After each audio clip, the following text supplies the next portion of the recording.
Greetings, greetings. Richard here. Just a brief intro. I decided it was time to take a road trip. So I picked up a car last night from a guy and hit the road. Not early, but reasonable time to get late afternoon to where I'm going. Where am I going? Well, it's going to be a kind of a auto tour. Right now I am, if you want to check where I am eastbound on Route 359. We're talking Thailand. Route 359, about 50 kilometers west of Sakao, which is spelled S-A space K-A-E-O, Sakao. And that'll be about the halfway point between there and Sisaket province, where I'm going to visit the two girls, Chili and Wasabi. Their mother is in Chiang Mai. And I spoke with her, and she said, yeah, that'd be fine. So I'm going to go and spend the night there and take them shopping. So that should be fun. You know, I met them when they were 10 years old and 9 years old, and now they are 14 years old and 13 years old. Don't you hate life? So that's good for them, though. So I'm anxious to see them. It's been about a little bit more than a year, I believe, since I saw them last. So, although, video calls and stuff, but this will be the first in person in a while. And from there, I go to Mukdahan province in the fairly northeast, very close to the border of Laos. And Gal, who's there, and I'm relieving her from having the long 16-hour minibus ride home, so I'll bring her back to Pattaya.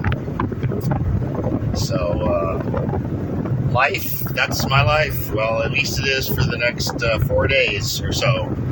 So I'll check in later. Bye.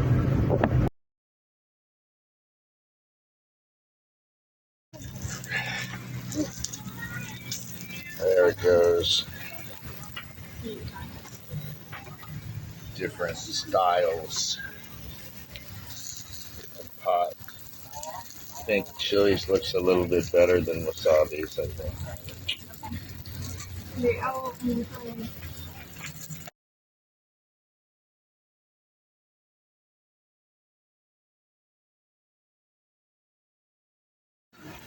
More.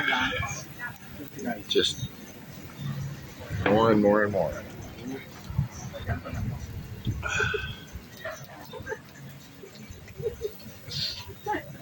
Wasabi. Is it good? Aloy? Chili. Is it good?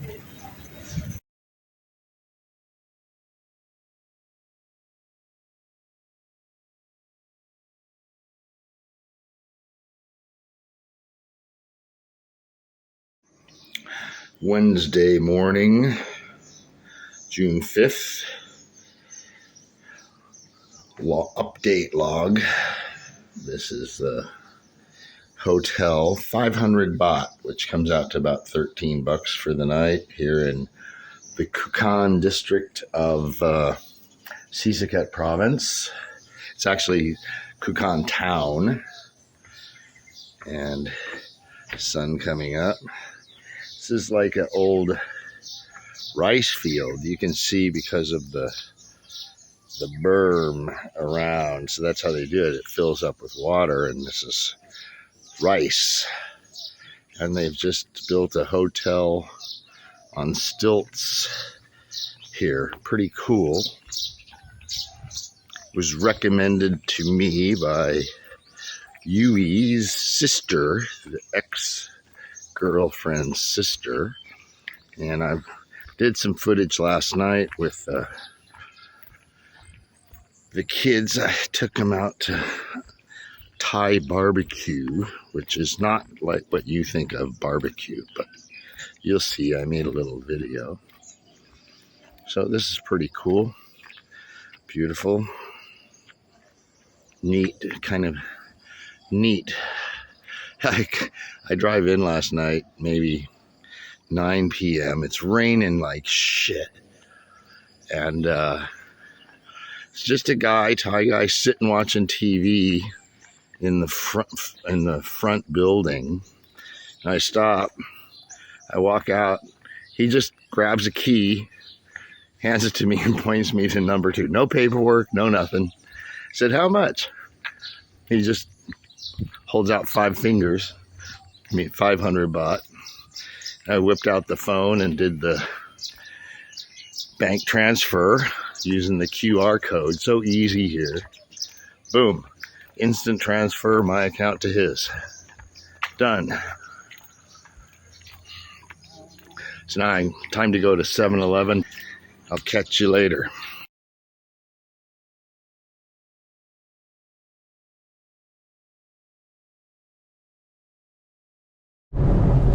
On the road here, just driving past one of the dozens and dozens of construction zones. Actually, it's been going for miles and miles and miles, and now it's ended. But I've got something to talk about it. I'm right now in Sisaket province.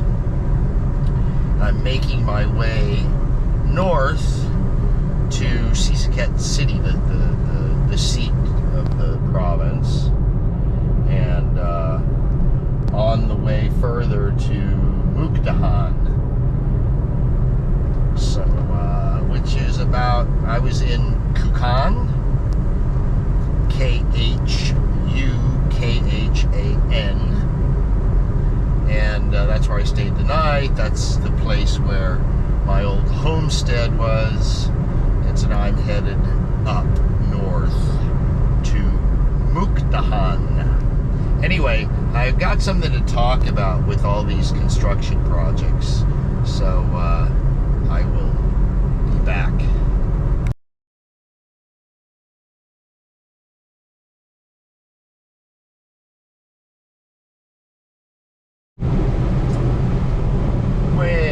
Way out in the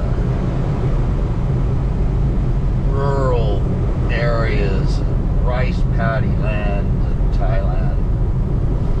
I'm almost to the province of Yasothon, on my way to Mukdahan, near the Laotian border.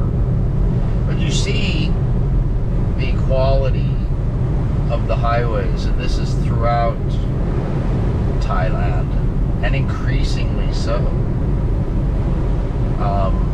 It's not pothole city, you know. Just more and more divided highways, very, very well maintained, very nice. And I've been, turn the camera here, driving.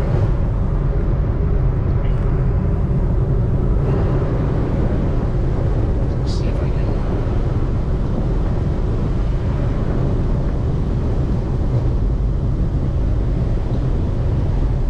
get this adjusted properly.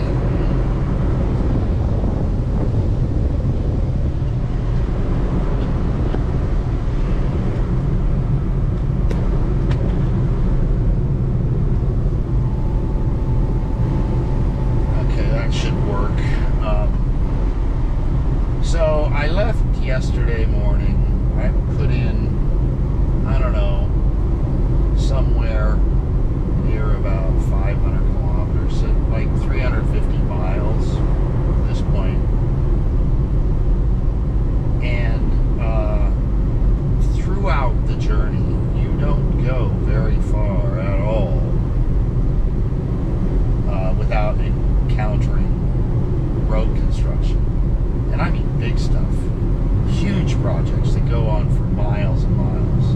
You know, bridges and overpasses and underpasses, and taking two-laners and making them into divided four-laners, and actually in many cases in the cities what they're doing, and it's all over Thailand. It's all over.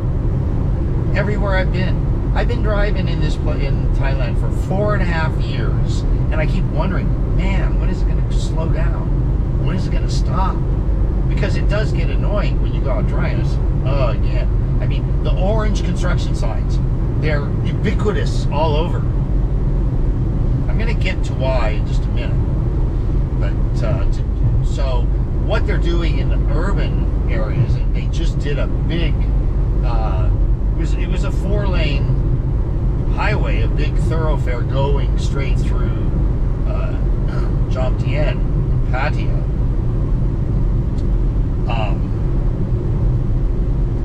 And it took months, but rather than it just being open 4 lanes, two lanes one way, 2 lanes. Now here we are, another construction site. This is all over the place, everywhere throughout the whole country, which is roughly in geographical terms about the size of roughly the size of California, I believe, somewhere close to that. 70 million people, the size of the UK in terms of population.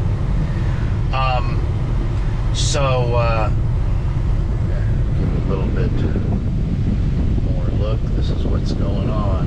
And these construction crews, you know, typically the sites are active 10 to 12 hours per day, and often 7 days a week. I guess their labor unions aren't particularly strong here.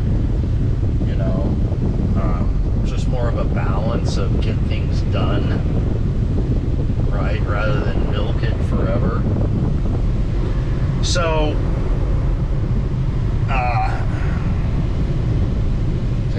so just get to the.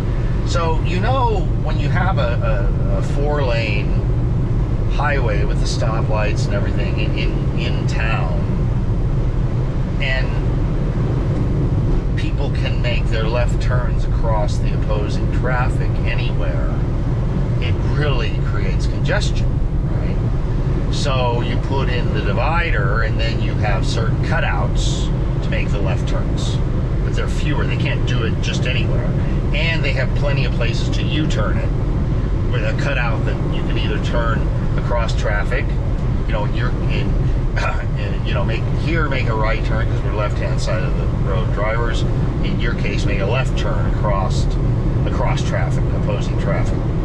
But so just like a U.S.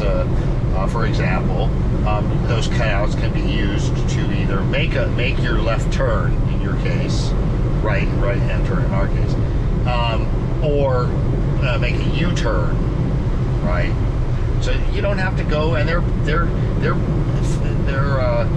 close enough that it's not a big inconvenience. You have to go a little farther, do a U-turn in order to get to your destination, which is on the other side of the road, and it makes traffic flow a lot better. Anyway, so that's going on all over the place. Now, why can they do that, right? Well, it's because unlike, especially America, I mean, even in Western Europe, they have a much better sense of using, I'm not saying, you know, these are social dollars, right? These are monies that the government gets through some sort of, fees, be it taxation or other use fees or license fees or, you know, concessions, whatever. However the government does to raise it, that's not the point of my argument here. However it gets its money, it's how do you spend it, right? And what America in particular does. Well, first let me introduce a concept. It's an economic concept called the commons, right? What's the commons? Well, think of your public park, your state park, national park, your town square. It's the stuff that's for everybody. You know, that's why they call it the commons. Everybody gets to use it. It's for the benefit of everybody. And here's the litmus test. Who doesn't like it, right? How many people complain about the public park, a nice town square, a good interstate highway, a rail system that actually works, like in Western Europe?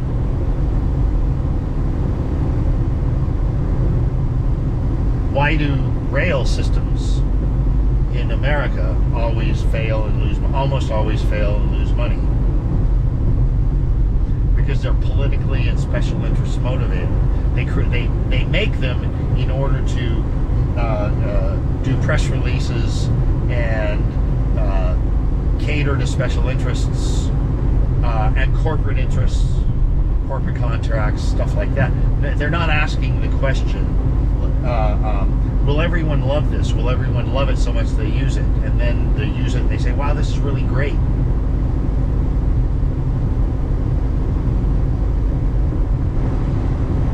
And so every modern economy is a mixture of state and corporate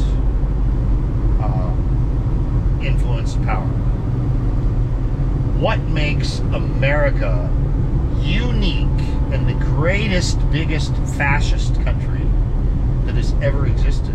And fascism is simply the marriage of state and corporate powers, right? In America, everything is geared toward corporate capture, right? Do you think that Americans have this burning desire to create conflict all over the globe, always have wars to fight, da da da? Do you think really that's in the heart of every American? Do you think that it benefits them? You know? So, okay, the difference between a milder form of fascism like Western Europe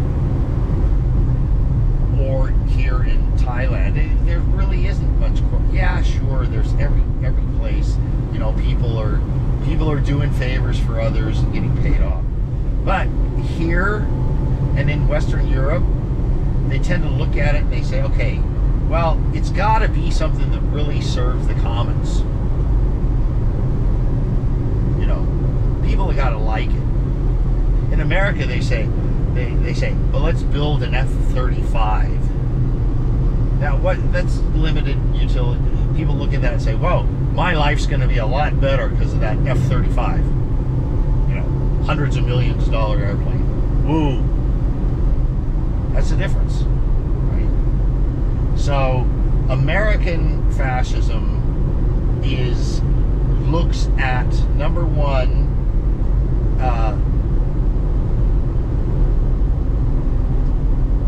doling out favors for corporate interests and for special interests, which are tied to corporate interests more often than not, right? So, you know, yeah, green, solar, wind. Yeah, who makes all that shit?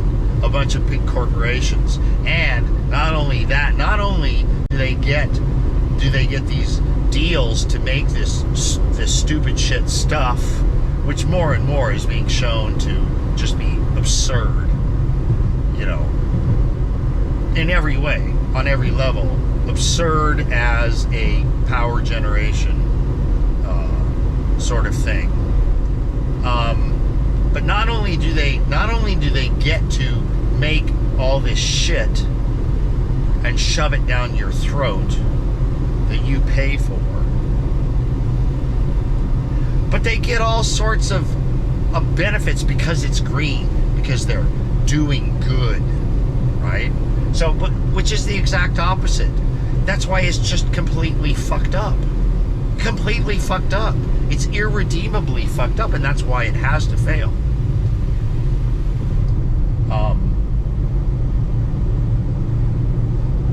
You know, another thing was, during the 2 years of hard COVID, which wasn't so hard here, there were never lockdowns to speak of, you know, stay home type stuff. And one thing that went on is they even got more infrastructure done during that period of time. You didn't have people saying, oh, gotta stay home, it's not safe, virus, under their breath saying, so we can binge Netflix and jerk off to Pornhub, right? So there's a laziness to it. There's a modern laziness to it, and what I see is I imagine when I look around here and see everything that's going on, you can't help it. I drove 350 miles. I've driven through at least 3 dozen big construction projects, big ones, and any number of dozens of small ones. It's going on all over the place, everywhere. And still, look at this. I'm out in the middle of nowhere. Out in the middle of nowhere. Look at that. Look at the quality of this highway. And it's not a what we call a freeway. It doesn't have the overpasses and underpasses, still crossing lanes of traffic, but it's divided. And look at the quality of the road surface. I saw yesterday just one little up over a hill. I took note of it because, like, wow, that's the first pothole or, you know, super rough patch of pavement that I've seen in a couple hundred miles. First one. And this is in a country where people still think that it's a poor third world country, but it's not. And yet I pay rent in my wonderful condo, which you may have seen in another video.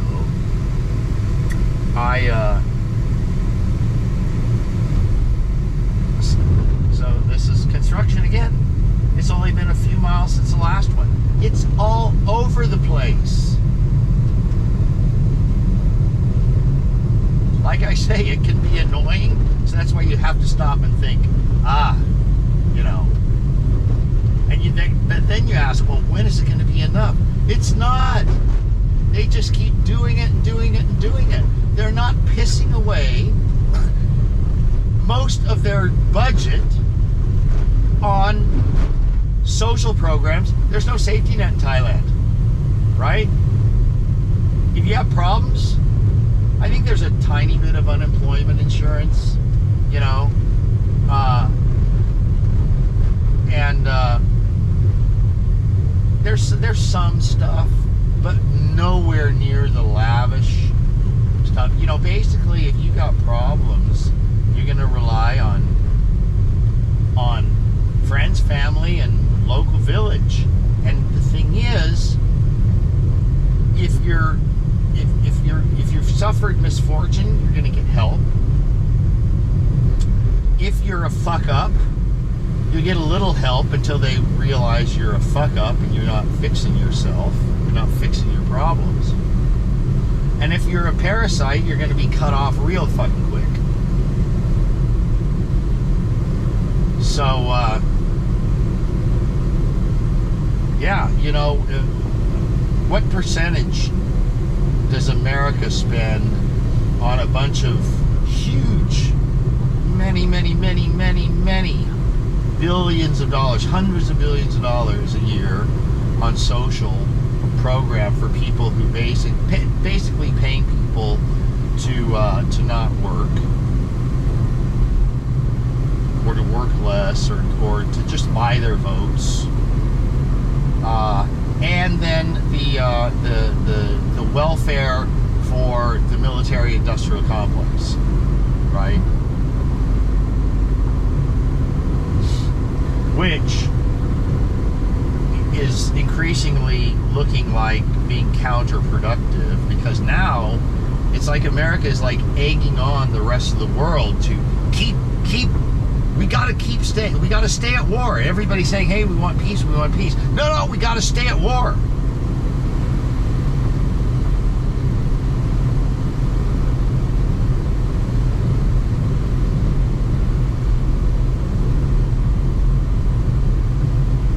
War is the health of the state. So, could probably go on and on, but here I am. Oh, one last thing. So, stop thinking of Thailand as a, like, dirt poor third world country. It's a highly developed country. When I came here first time in 1986, 38 years ago, I've looked this up, I've researched it. The World Bank put 90% of the population below the poverty line, which is fucking low. It's like less than $5 a day, our equivalent, right? Something like that. And now, as of about 2015 or so, it's exactly the inverse. Only about 10% of the people are in true poverty. You have a very growing and robust middle class, with a country where about 50 to 60% of people are self-employed entrepreneurs. Compare that to 5% in the Western world. 5% versus 50 to 60 people out working for themselves. Who do you think's gonna win? I know who's gonna win. Because one thing's for sure, nobody is gonna change in the Western world until they are penniless and in soup lines. Then it will change. So I look forward to that day. I actually do. Because justice demands it. Laziness needs to be reconciled. Redemption is at hand, but it's going to take a lot. All right. Now here is an example of a typical two-lane. This is medium in terms of what's going on. This is also, you see it's raised. They've gone that far, so the roads don't get inundated, they're raised. Now when they go through and redo this road, they will be widening the shoulders. Now that's happening everywhere. When they do it now, they make pretty wide shoulders, because that causes a lot of accidents, particularly here, because in order to support the entrepreneurial class, here in which I mentioned earlier, is like 50-60% of the people are self-employed. They have lots of let's say interesting vehicles. So what you have on these small roads is you have vehicles traveling at anywhere from 5 kilometers an hour to 120. And what causes such high accident rates is humans are not well. We don't really have the evolutionary makeup to adequately judge and react with relative speeds that are that pronounced. So you are on top of some little slow-moving vehicle that's taking up half the lane, and there's an oncoming car the other direction. That's what causes a lot of accidents. So by widening the shoulders substantially, it's going to have a good impact in terms of, this should be interesting. Okay. I mean, it's easy to get aggravated about this stuff because it's all the time, everywhere, because people are working their asses off all the time. But then I just see, you know what? It ain't lazy. People are working their asses off all the time. So that in itself is just, it's nice to see.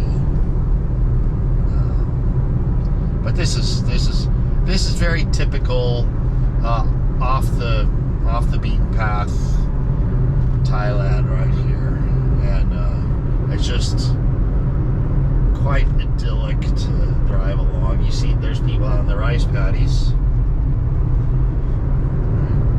So this is a big rice producing area of the country, all over the place.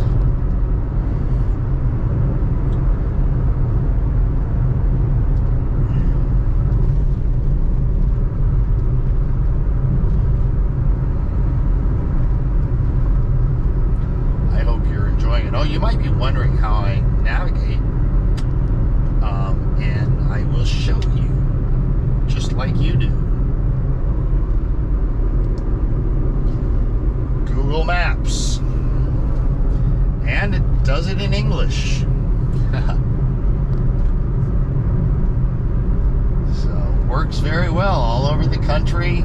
Even the little teeny road, it'll take you through some places that you can't even believe it knows it's on there, but it knows everything. It's got them all. The only time you get messed up is because there's so much construction. It's surprisingly up to date. You'd think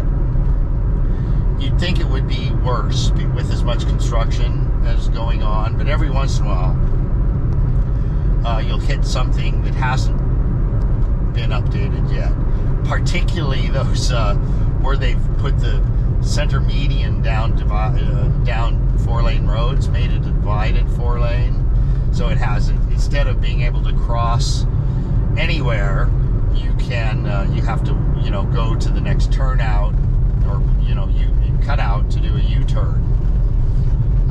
So it'll tell you, it's always telling you, turn right. And there's like, I can't.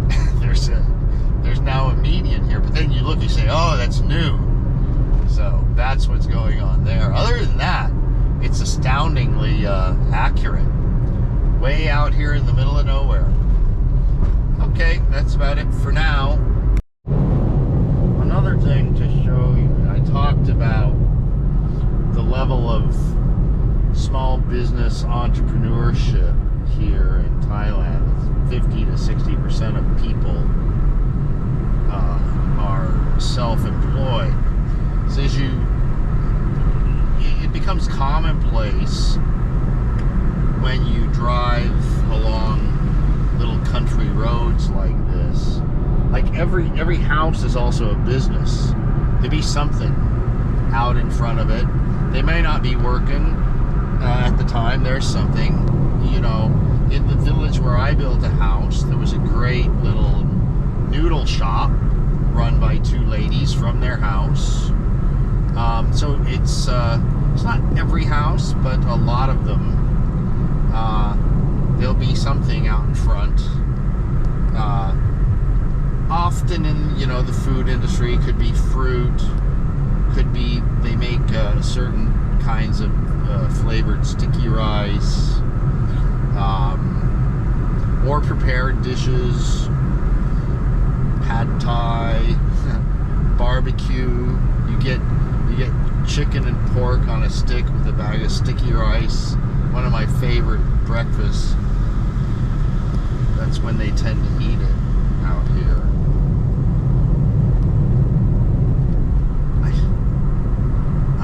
But every house has some sort of money-making thing going on. They're farming a lot of it too.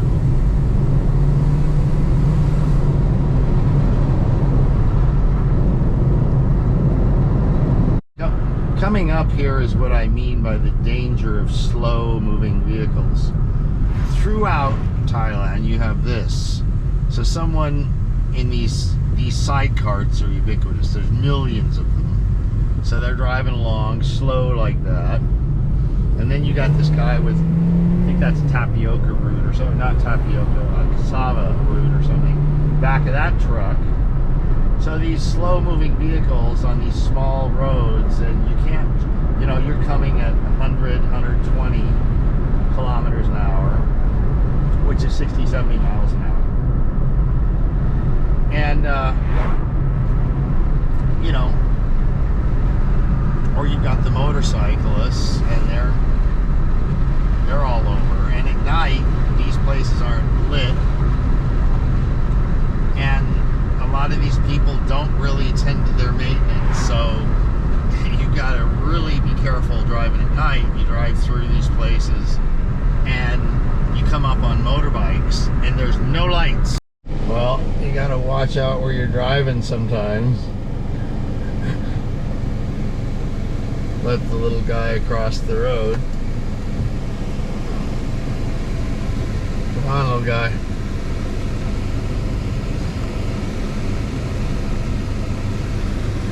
It's a monitor lizard, they're called. Saw something moving and I thought, is that a snake? No, it was a monitor lizard. Even all the way out here, you're never going to go far without another thing of work being done of some sort. Here they're doing power line work. And they're pretty informal about the traffic flow. It's dicey. You really gotta be on your toes. They just set up some cones. The cones are kind of like, it signals you that something's going on, you better watch out. And you know, you don't have, like, typically you don't have, you know, the flag men or flag people, whatever, directing traffic. Sometimes you do, but not so often. Very kind of anarchistic in that way. And in terms of, you know, there's, I don't know, maybe there are regulations, but it's, or maybe it's just that, you know, let people just sort it out for themselves. Yes, it's not as safe, but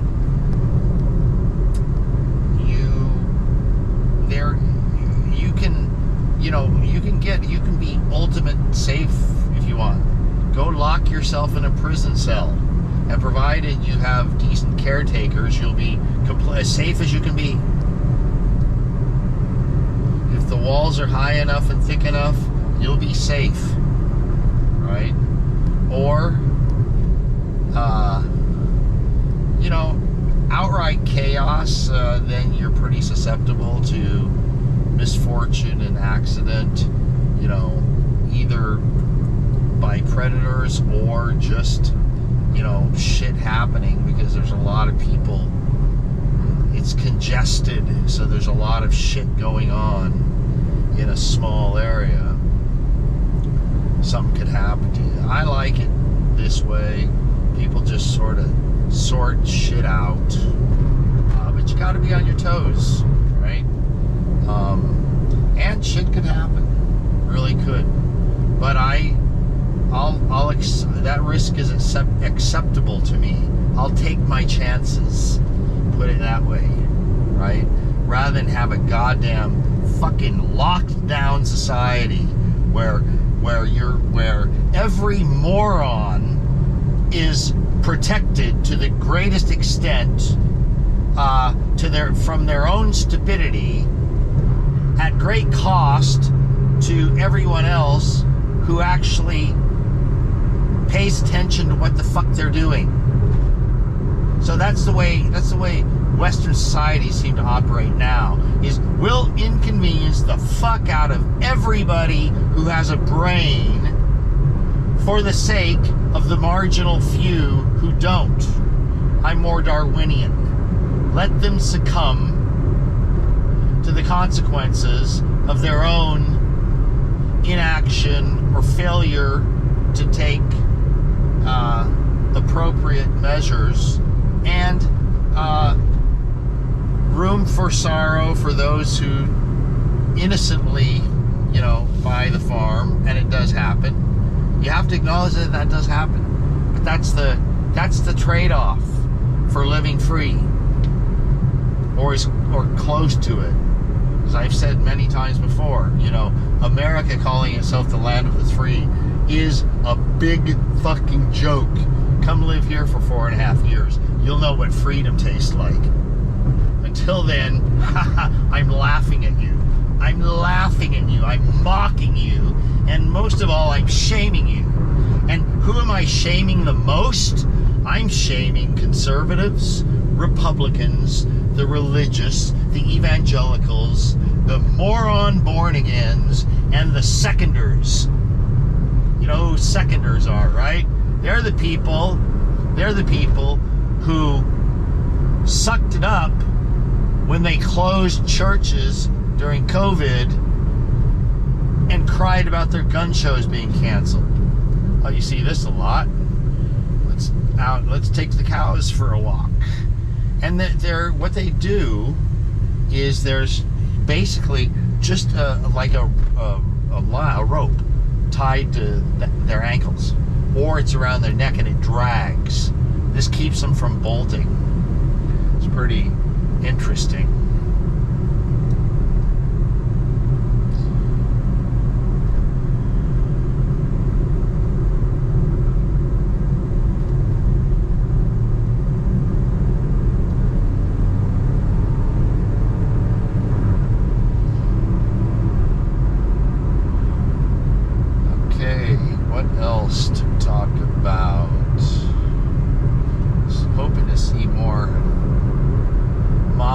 Shops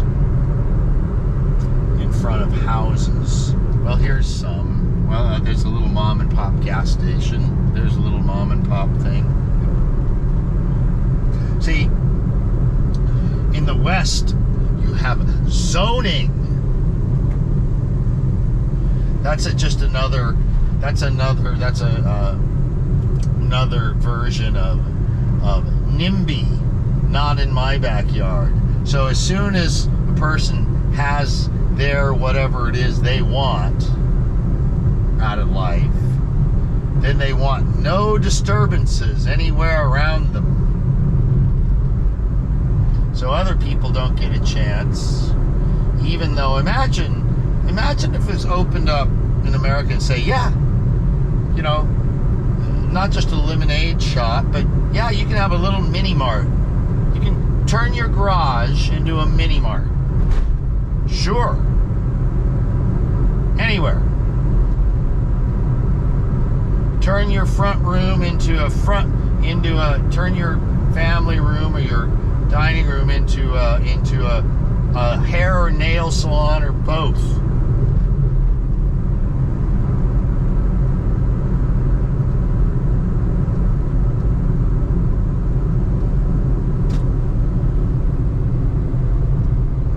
Looks like a car wash or bike wash going up. Probably somebody has a piece of property saying, hey, what can we do? Let's put a little shop. There's a little shop there. Another little shop. That's how it works. All over there's a little shop. Restaurant tables.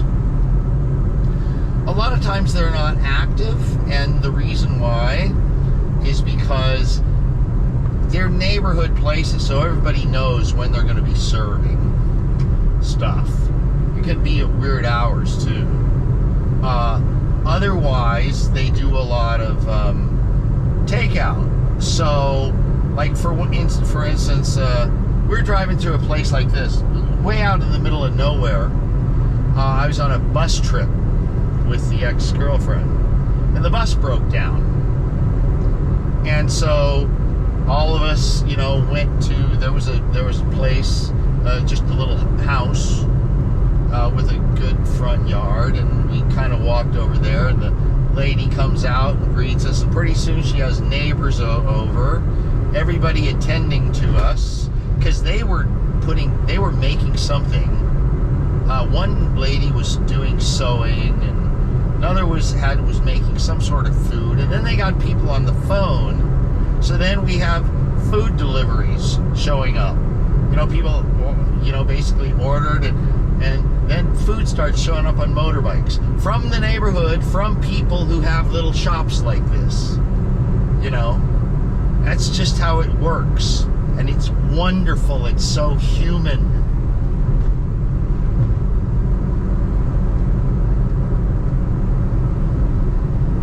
Everywhere you look, it's a little business.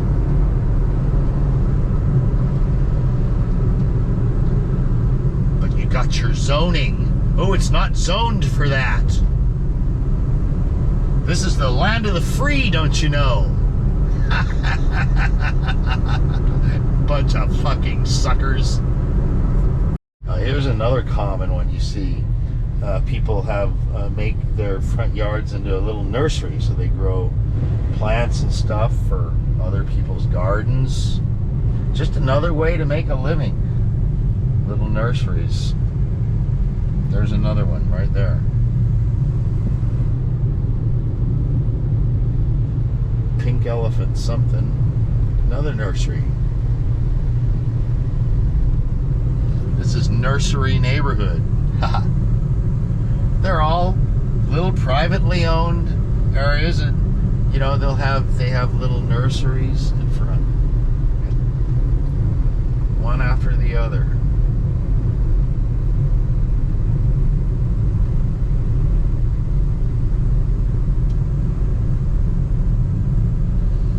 I am only about 40 minutes away from destination. Oh, and there's a Pink Bank ATM. They're pretty common. Pink Bank. I forget what it's called. Everybody calls it Pink Bank. But they're pretty common out in rural areas for some reason. Maybe easy to spot, the pink ATMs.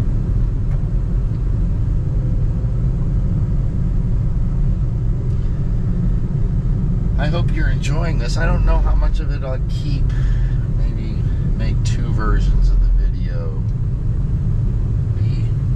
Just the facts, ma'am, and the one that's just highlights or something.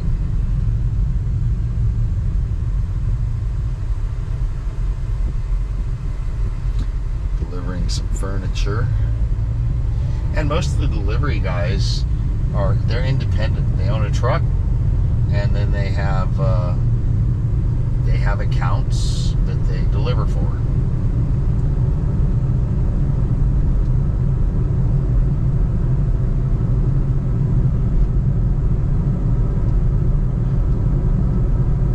A lot of small places. You see it out here. There's a little house, and right next to it is a big the towers where they put the cement and gravel in to mix concrete. Cement, gravel, water.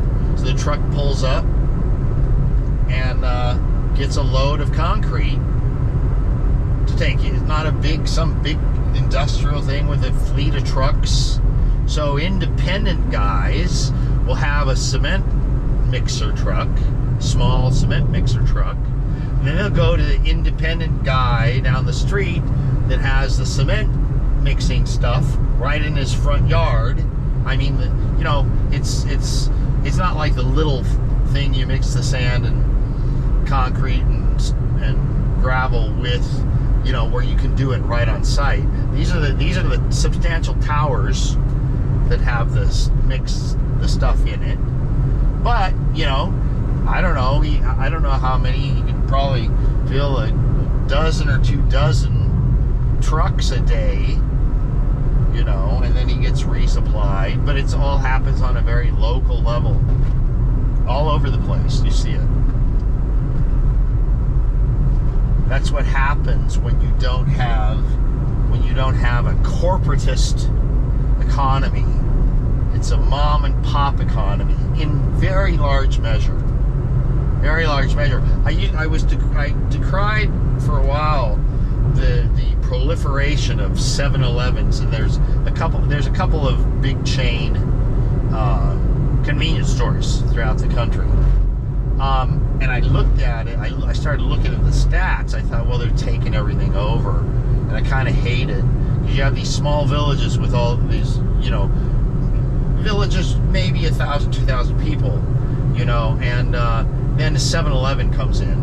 And, you know, it's dumb. But the people, they stop going to the mom and pops shops, go to the 7-Eleven, because 7-Eleven has everything and it's 24/7 and on and on. So, in other words, 7-Eleven should be 24/7, because most of them are 24/7. Anyway, so I was like, damn, you know, it's really unfortunate, because then the money isn't staying in the village; it goes to 7-Eleven corporate, and about half of the stores are corporate owned, and the other half are franchised. But the numbers still aren't that bad. I looked it up, and the total convenience stores in Thailand, I think, figure was about 18,000. So then I started looking at how many mom and pop convenience shops. It's over 80,000. So still okay there, I suppose.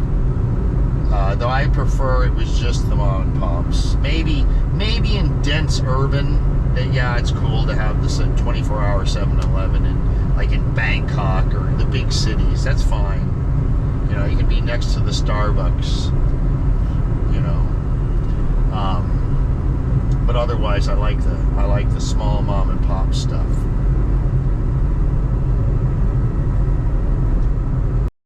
And it's only been a few kilometers since the last one, and here we are, another construction zone. This one, they're widening and resurfacing. Like I said earlier, they put a much wider shoulder. It'll still be 2-lane, I believe, but it'll have wide shoulders, which gives plenty of room for those slower moving vehicles to move aside, and good safety thing. But there, as you can see, in fact, I didn't have it on video, but the water truck is dropping water to keep the dust down.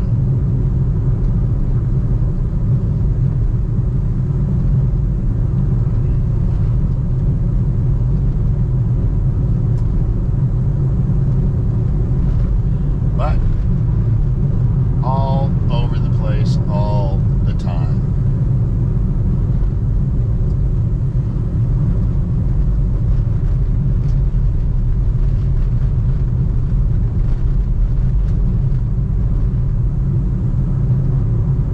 Another thing you see out here too is a substantial number of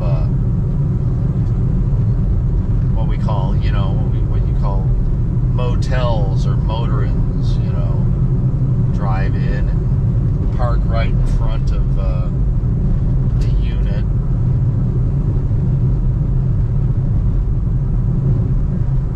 Small, you know, some of them only have like 4 or 5 units, but you can stop and get a room. 500 baht seems to be the going rate, which would be about 13 bucks, something like that, for a night. The one I stayed in last night was super clean. Everything worked, and even had a smart TV. So I was able to just log in my Netflix, just point your phone, read the QR code, and boom, your Netflix account's on the TV, and watch some stuff.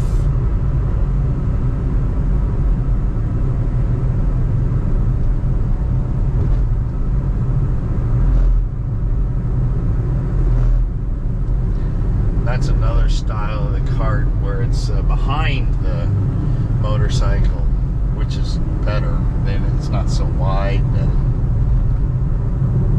coming into a bit of a village here, leaving on to see what we've got going. Oh, we're going to be making 600 meters. Turn left. 600 meters. Turn left, according to the Google Maps gal.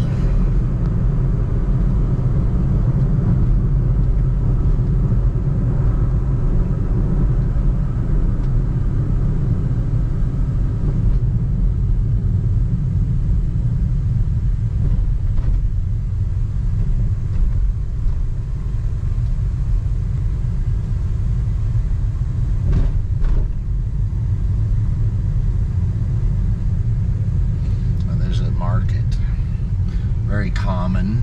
You have a big covered area, and all the little entrepreneurs go in there and set up their fruit, vegetable, meat, fish shops, little teeny shops. Love it. Not much big corporate out in this area of Thailand. In 600 meters, turn right.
Okay, we are coming up on the final stretch here to visit Fa.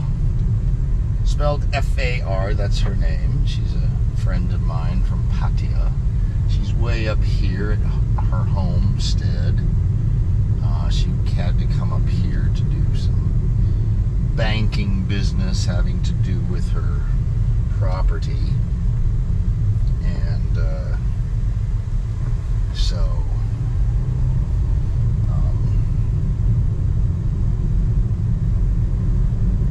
headed the final stretch here to her place. It looks like the...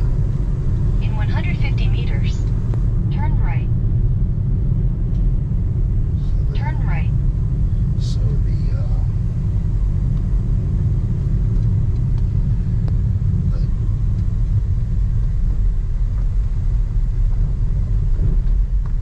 dam there, bridge was cut off, so I guess have to go around. That was, but I can see on the map it's bypassable, so anyway, it says I'm just 2 minutes out. So see, so I come when she does this trip, because she goes in a minivan from Pattaya all the way up here, and typically it would be about a 10-hour trip, and but because the minivan picks up people and drops off people all along the way and does circuitous route out in the boonies, it takes like 16 hours. Turn left, then turn right. So I thought, well, I need a road trip, and so I thought, why don't I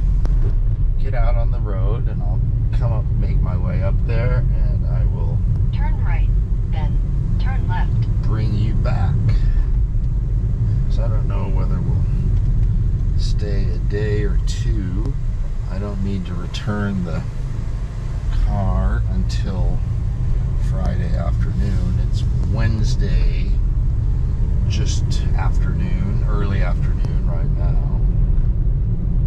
Turn left. Then, your destination will be on the left.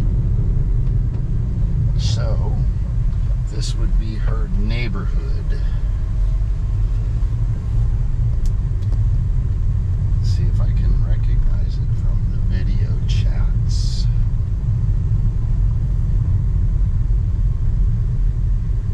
Looks like that. Actually, that's her shoes. I can tell her shoes. Your destination is on the left.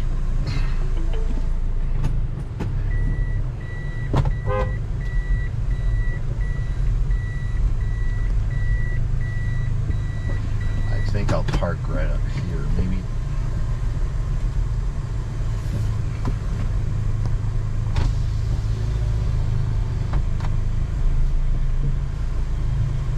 Maybe I can park right here.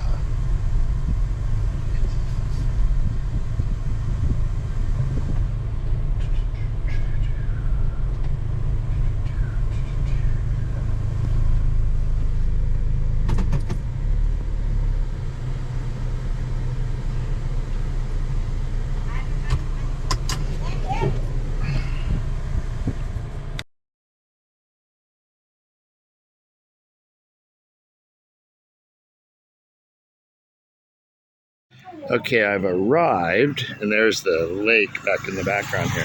But as I was driving and talking, I was talking about, you know, the entrepreneurial and zoning and how people have shops right in their house. So here's a typical example. It's just right down. You could walk here from Far's house. Far is right there. Okay. Far, say hi. So, it's a house, it's a mini market in front, and a little restaurant. They do noodle soup. I'm going to have some pork and beef noodle. Far. Say hi. Hello. Hello.